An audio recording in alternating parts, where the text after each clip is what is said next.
Welcome to lecture 24. In this lecture, we will continue our discussion on synchronous reactance and open circuit characteristics and short circuit characteristics of a synchronous machine. So, in our last class, we have said that the synchronous reactance of the machine is the ratio of open circuit voltage to short circuit current at a given field current. Now, the question that obviously comes is why?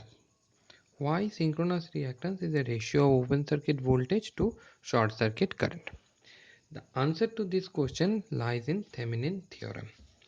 What does Thevenin theorem states? It states that any linear bilateral network can be represented as a voltage source with a series impedance. This is VTH and this is XTH or ZTH. Let's write me here XTH. Now, how we find Thevenin voltage? We take the network, then we open circuit the load and find the voltage, which we call it as the open circuit voltage. Now, in here also, if you look at this, what we have done in this network also, we have open circuited it and measured the voltage across the terminal of the machine. This is nothing but finding the open circuit voltage, which is equivalent of finding the Thevenin voltage. Then we have to find the Thevenin equivalent impedance. How we find Thevenin equivalent impedance? There are different methods. One of the method is to find the short circuit current and divide the open circuit voltage divided by the short circuit current. So how we find Thevenin equivalent impedance? This is nothing but V open circuit by I short circuit at constant excitation or constant voltage.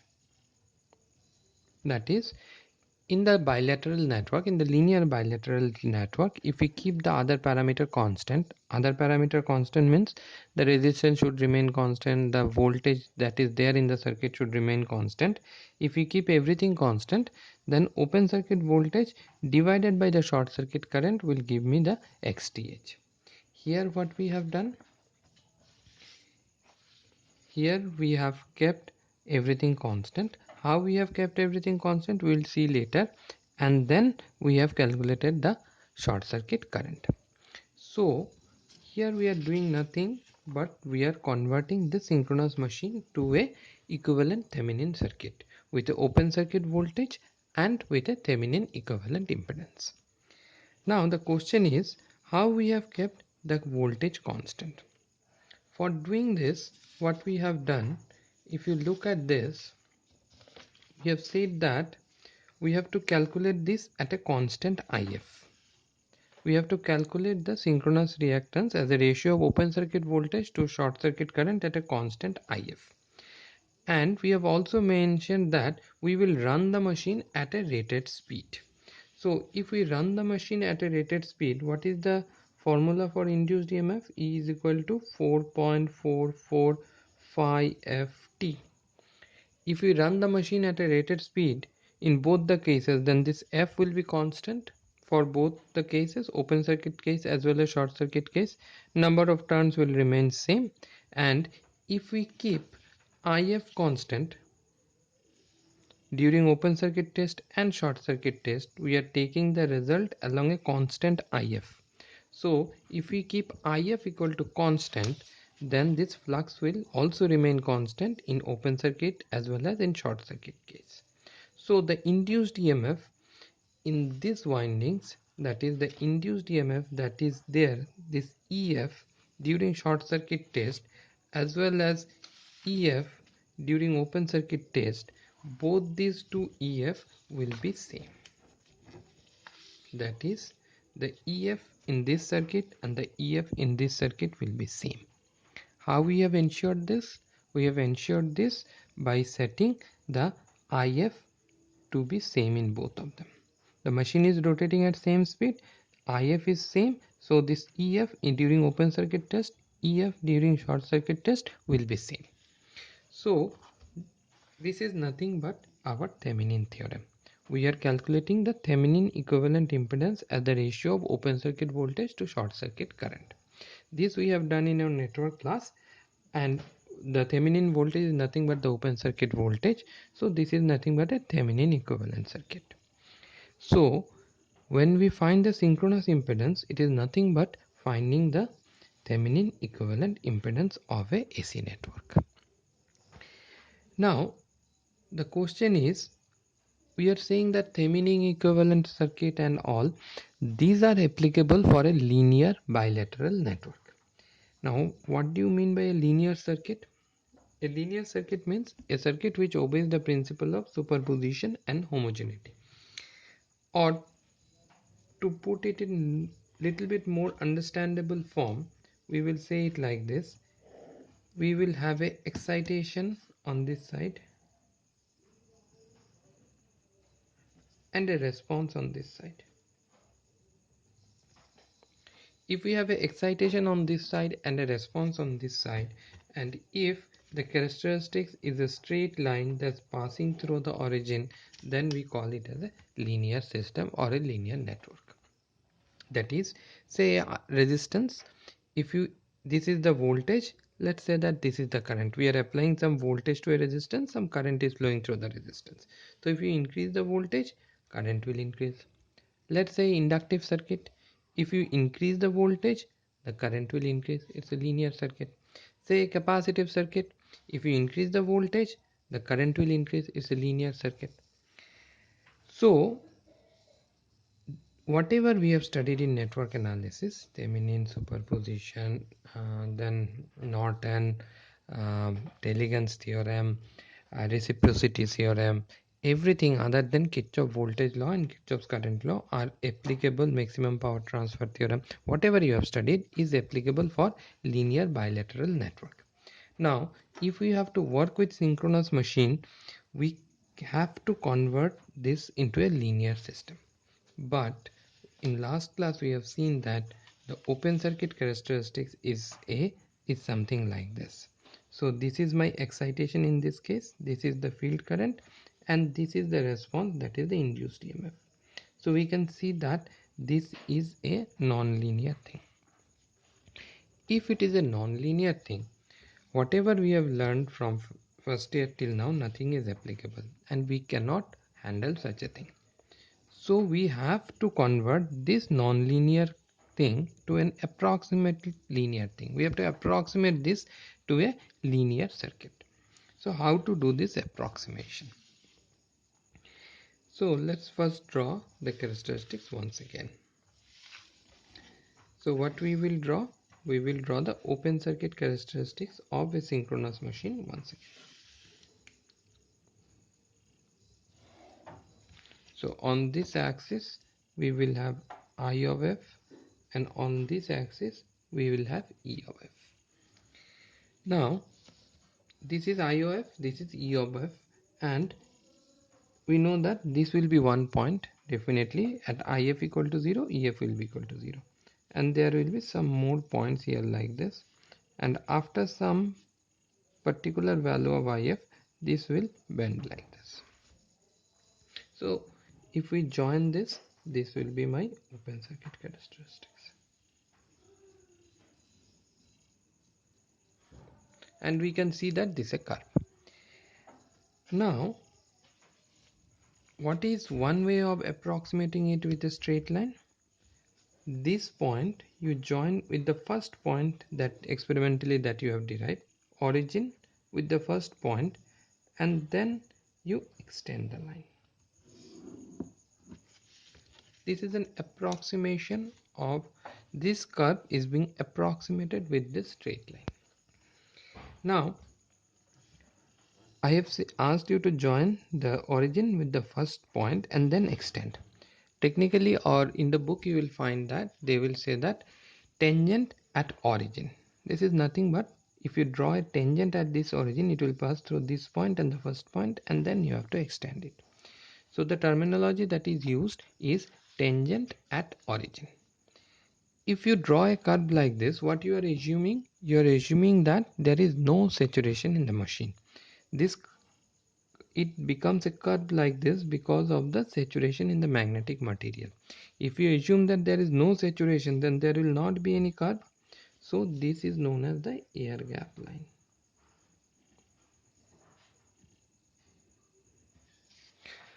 What is this air gap line? Air gap line is under the assumption that there is no saturation in the machine. Now it has become a linear curve. We can use this characteristics for further calculation. We will not use this curve, open circuit characteristics, but we will use this line for further calculation. But the machine generally operates in this part, in saturation part. Machine do not operate at this point. The machine is designed to operate in saturation, not in linear region. That is, if you allow the machine to operate in saturation region, not deep into saturation, that is not somewhere here, but little bit into saturation, then the size of the machine is optimum, or the size, weight, cost is justified. Now if it works here, and if we assume this line, then there is a huge error between this point and this point. So this approximation will not give a good result. How to give a better result? For this, what we do, we join the origin with this one. What is this point? This is the rated voltage of the machine. This is V rated. Say if it is a 400 volt machine, then this point represents the 400 volt. From 400 volt we draw a line wherever it intersects the OCC, this is the point. If it is a 11 kV machine, then this is 11 kV. From 11 kV we draw a line wherever it intersects the OCC, this is this point. So if we join this origin with this point on the open circuit characteristics, this is also a straight line. Now this line is known as modified air gap line. Modified air gap line. This line is known as modified air gap line, and this line is known as air gap line. Now you see that if you take this line as an approximation for the machine, then around this point, around the operating point, this is my operating point. Why I am saying that this is operating point? A synchronous machine in most of the cases, I will say in almost all cases, is connected to an infinite bus or to a grid. So the grid voltage is more or less constant. I'll say that it is constant. So since the machine is always connected to constant voltage source, it will always operate around this point. So if we join a line, if we draw a line joining this point and this point, the error in the performance evaluation will be much lesser. The machine will operate around this point, and around this point, this straight line is a better approximation of this curve compared to this. So if you take air gap line, the error will be much bigger. If you try the modified air gap line, then this one will be much lesser. The error will be much lesser. So if you calculate the synchronous reactance from this line, we call it as unsaturated synchronous reactance.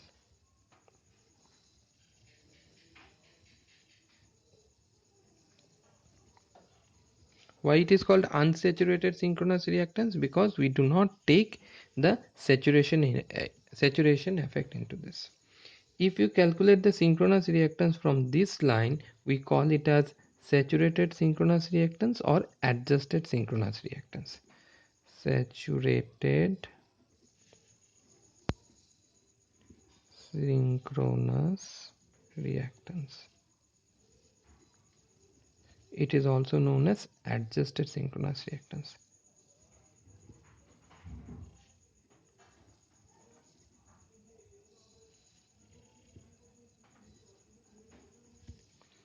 Okay. So if we calculate the synchronous reactance using this straight line, modified air gap line, we call it as saturated synchronous reactance or adjusted synchronous reactance. And if we use this straight line for calculating the synchronous reactance, then we call it as the unsaturated synchronous reactance. Now we can understand that this curve we will not use. We will either use this curve or we will use this curve for our calculation of synchronous reactance. So let's see how we can calculate synchronous reactance from these two lines. Let's draw it once again. Now I will draw a straight line, not a curve. Let's say that this is my modified air gap line.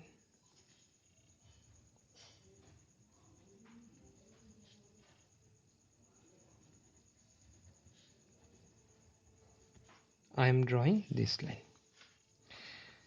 So if I am using modified air gap line, if I calculate the synchronous reactance, what I will get? I will get the saturated synchronous reactance. Now this is my modified air gap line.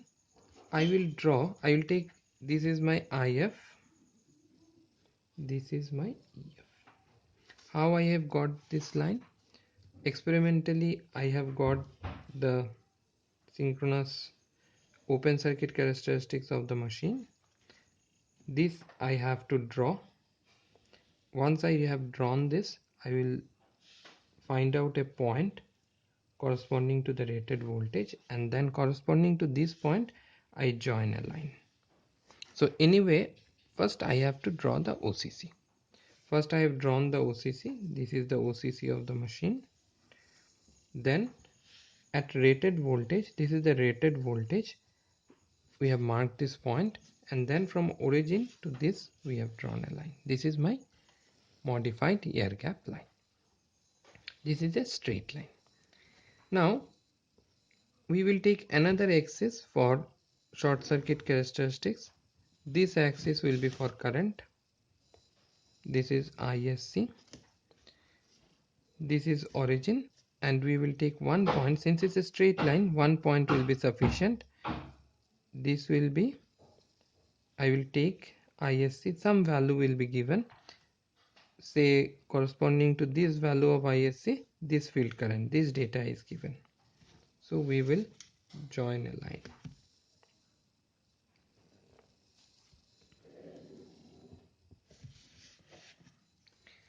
Now this represents my modified air gap line, this represents my short circuit characteristics. If we draw a straight line parallel to y-axis anywhere, say I have drawn it here, this voltage divided by, say I am talking about this voltage V divided by this current I will give me the synchronous reactance. Please understand that field current will not come in the calculation. It is this voltage, that is this point, from this point to this point, whatever is the value, this voltage divided by this current will give me the synchronous reactance of the machine. Now which line we have taken? We have not taken OCC, we have taken modified air gap line. We have taken modified air gap line, and since it's a straight line, we can take any point on this straight line. We can take it here, we can take it here, or any other point. This is one way of finding the synchronous reactance. We will see one more thing and then we will finish today. Say I have